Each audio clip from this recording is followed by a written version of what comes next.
ఈరోజు నేను పర్సిమన్ అనగా అమరఫలం యొక్క జ్యూస్ ఎలా చేస్తారో నేను చూపిస్తాను.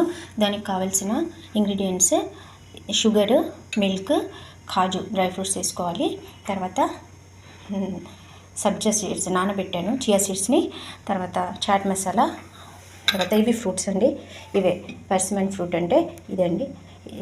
దీని యొక్క జ్యూస్ ఎలా చేసుకోవాలో నేను చూపిస్తాను. ఫస్ట్ ఇవి ఫ్రూట్స్, దీన్ని కట్ చేసుకోవాలి. మొదలుగా దీన్ని బౌల్లో కట్ చేసుకున్నాను. తర్వాత దీన్ని ఇప్పుడు జ్యూస్ ప్రిపేర్ చేస్తాను. ఇప్పుడు దీన్ని బౌల్లో సర్వ్ చేస్తున్నానండి. మిక్సీ జార్లోకి సర్వ్ చేసి ఫస్ట్గా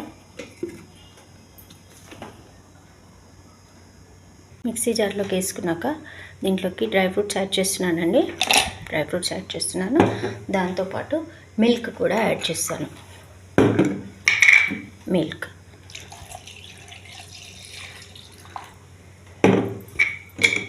ఓకే. తర్వాత అవి స్వీట్గా ఉంటాయండి. దానికి ఎక్కువగా షుగర్ అవసరం లేదు. అవసరం లేని వాళ్ళు వేసుకోవద్దు. కావాలనుకున్న వాళ్ళు కొంచెం షుగర్ యాడ్ చేసుకోవచ్చు అండి. ఫైనల్గా జ్యూస్ రెడీ అయిపోయిందండి. ఈ జ్యూస్ని మనం సర్వింగ్ బౌల్లో వేసుకోవడమే.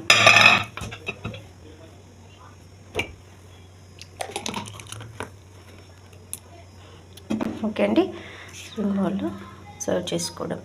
తర్వాత నానబెట్టిన చియా సీడ్స్ ఉన్నాయి కదండి, వాటిని యాడ్ చేసుకోవాలి. ఓకే అండి, రైట్. ఫైనల్గా juice is ready. So persimmon juice is ready. ఓకేనా? Thank you.